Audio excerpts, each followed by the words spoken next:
तो कहानी की शुरुआत होती है और हम एक कल्ट फैमिली को देखते हैं। तो जिनको कल्ट के बारे में नहीं पता तो उन्हें हम बता दें कि ऐसे लोग जो समाज से बिल्कुल भी मतलब ना रखते हों इन्हें कल्ट फैमिली कहते हैं। यहाँ पर हम देखते हैं कि यह बुरी फैमिली बैठकर खाना खा रहे होते हैं। वहीं दूसरी तरफ हम एक लड़की को देखते हैं जो कि इनके कल्ट से दूर भाग रही होती है और इस लड़की का नाम मार्जी होता है। जिसके बाद वो कल्ट फैमिली से भागकर एक जंगल के रास्ते होते हुए एक जगह पर पहुंच जाती है। लेकिन वहां पर उसी कल्ट्स का एक मेंबर जिसका नाम वर्ड्स होता है वहां पर वो मार्सी को देख लेता है। जिसके बाद अब वो उसके पास आकर पूछता कि आखिर तुम इतनी सुबह यहाँ पर क्या कर रही हो। तब उसे मार्सी बताती है कि मैं तो वॉक पर निकली थी। जिस पर वर्ड्स कहता है कि तुम आखिर जंगल से वॉक करते हुए यहाँ तक कैसे आ गई। और अब वो वापस घर चलने के लिए कहने लगता है क्योंकि घर पर पैट्रिक इंतजार कर रहा था। अब पैट्रिक का नाम सुनने के बाद मार्सी डर जाती है और वो उसके साथ जाने से मना कर देती है। जिस पर वो कहती है कि तुम चलो मैं थोड़ी देर में आ जाऊंगी। जिसके बाद अब मार्सी अपनी सिस्टर लूसी को फ़ोन करती है और उनसे कहती है कि मैं अपने घर से भागकर यहाँ पर आई हूँ। और ऐसा सुनने के बाद लूसी बिल्कुल परेशान हो जाती है और वो उसे वहीं पर रुकने के लिए कहती है। जिसके बाद अब लूसी वहाँ पर आकर मार्सी को अपने साथ अपने घर पर लेकर जाती है। अब इसके बाद हमें सुबह का सीन दिखाया जाता है जहाँ पर हम देखते हैं कि लूसी और मार्सी दोनों बहनें घर के पीछे समंदर के किनारे बैठी होती हैं। तभी अचानक से मार्सी एक सपना देखने लगती है जो कि उसी कल्ट फैमिली के बारे में होता है। तभी अचानक से वो पैट्रिक को देखने लगती है लेकिन जल्दी ही उसे रियलाइज होता है कि यह तो उसका वहम है। जिसके बाद अब मार्सी पूरा न्यूड होकर उस लेक में नहाने लगती है। अब उसकी इस हरकत से लूसी बहुत गुस्सा होती है और उसे फौरन बाहर निकलने के लिए कहने लगती है। अब आगे हम देखते हैं कि मार्सी के साथ हुई पास्ट में घटनाएं उसके प्रेजेंट में भी दिखाई देती हैं। लेकिन पास्ट में इसके साथ ऐसा क्या हुआ था जो कि ये इतना डर चुकी है ये हमें कहानी में आगे पता चलेगा। अब इसके बारे में वो लूसी को भी बताती है। जिस पर लूसी उससे कहते कि यहाँ पर उन दोनों के अलावा कोई नहीं रहता इसलिए तुम्हें यहाँ पर डरने की कोई ज़रूरत नहीं है। अब रात के टाइम जब मार्सी सो रही होती है तब उसके साथ वापस से कल्ट फैमिली में हुए हादसों के नाइटमेयर आते हैं जहाँ पर वो देखती है कि उसके साथ कोई फिजिकल हो रहा है और जो आदमी फिजिकल उसके साथ हो रहा होता है जब वो चला जाता है उसके बाद मार्सी उठती है और उसके पास एक लेडी आकर उसे रिलैक्स करने लगती है। जिसके बाद वो दोनों लेडी एक दूसरे के साथ जाकर सो जाती हैं। इसके बाद जब कहानी आगे बढ़ती है तो हम मार्सी को देखते हैं जो कि अभी भी पास्ट में ही होती है और लूसी को यह बात पता होती है जिसलिए वो उसे रिलैक्स करती रहती है। यहीं पर हम देखते हैं कि लूसी एक शादीशुदा औरत होती है जिसके हस्बैंड का नाम टेड था। जिसके बाद हम देखते हैं कि ये तीनों बोट लेकर घूमने के लिए निकल पड़ते हैं और एक दूसरे के साथ बहुत सारा एंजॉय करते हैं। यहाँ पर तब टेड मार्सी को बताता है कि वो और लूसी एक दूसरे के साथ बेबी प्लान कर रहे हैं।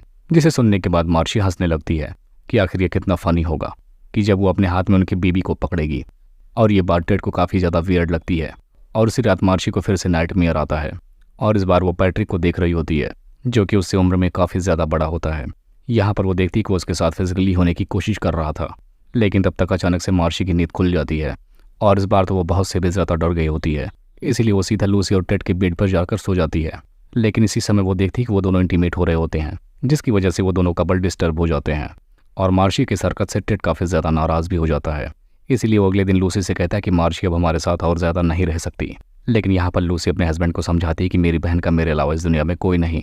अब इसके बाद हमें फ्लैशबैक में दिखाया जाता है मार्सी उस कल्ट के साथ फॉरेस्ट में रहती थी और उसी बीच उसके साथ काफ़ी ज़्यादा चीज़ें घटित हुई थी जिसकी वजह से इतना अबनॉर्मल हो गई थी। जैसे कि सबसे पहले किस तरीके से उसका रेप किया जाता था जहाँ पर उसी कल्ट का लीडर पैट्रिक ने ज़बरदस्ती उसका रेप किया। और इसके बाद हम देखते हैं कि उसी कल्ट ग्रुप ने एक हाउस ओनर को भी मार दिया था और औरत को मारते वक्त मार्था भी उनके साथ थी जिसमें फोर्सली उसे शामिल किया गया था। यहाँ पर हम जान पाते हैं कि मार्था कोई दूसरी लड़की नहीं बल्कि मार्सी ही थी जिसका पूरा नाम मार्था मार्लिन था। लेकिन बाद में पैट्रिक ने उसे मार्सी कहकर बुलाया।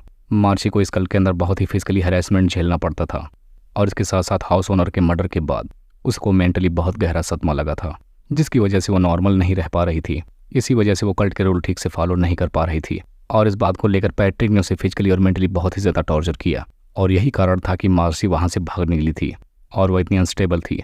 और अगली सुबह देखते हैं उन दोनों कपल को जिन्होंने अपनी बेबी प्लान का प्लानिंग करनी शुरू कर दी थी और उस बात को लेकर उन्होंने एक पार्टी भी रखी हुई थी और इस पार्टी में शहर के काफ़ी ज़्यादा नामी लोग आए थे। लेकिन इतनी अच्छी पार्टी में भी मार्सी अब नॉर्मल नहीं थी और जब वो ड्रिंक लेने जाती है तब उसे बार टाइप के नीचे कुछ गड़बड़ लगता है। उसे लगता है कि वहाँ पर मौजूद इंसान उसी कल्ट का मेंबर है और वो उसे बेहोश करके अपने साथ ले जाएगा। इसीलिए मार्सी वहीं पर ग्लास को पटक के तोड़ देती है और वापस से अपने रूम में आ जाती है। इस बार उसने बर्दाश्त की सारी हदें पार कर दी थी और उसके इस बिहेवियर को देखकर वहाँ के सारे गेस्ट बिल्कुल हैरान थे। उसके इस हरकत से टेड और लूसी दोनों बहुत गुस्सा होते हैं और वो लोग कहते हैं अगर ऐसा ही चलता रहा तो तुम्हें हम पागलखाने भेज देंगे। और हम देखते हैं कि थोड़े वक्त गुजर जाने के बाद सब कुछ नॉर्मल हो जाता है और तब लूसी को भी मार्सी के पास्ट के बारे में पता चलता है। और इसके अलावा एक और बात थी कि लूसी ने ही मार्सी को छोड़ दिया था जिसकी वजह से मार्सी की लाइफ में इतना सब कुछ हो गया और यही कारण था कि लूसी उसे फिर से अपने साथ रखना चाहती थी। अब अगली सुबह हम देखते हैं कि लूसी और टेड मार्सी को एक साइकियाट्रिस्ट के पास लेकर जा रहे होते हैं लेकिन उस कार में बैठने से पहले मार्शी उसी लेक में नहाती है, लेकिन तब तक उसे लगता है कि कोई उसे दिख रहा है, क्योंकि मार्शी को हमेशा ऐसा ही महसूस हो रहा था कि शायद उसके कल्ट का मेंबर कोई उसे जरूर उसका पीछा कर रहा है। अब कार से जब ये लोग जा रहे होते हैं तभी इनको एक दूसरी कार फॉलो कर रही होती है, और अब उस कार को देखने के बाद मार्शी बिल्कुल डर जाती है और उसको भी अपने पास्ट के साथ जोड़ने लगती है। और इसी को दिखाते हुए इस मूवी का यहीं पर एंड हो जाता है।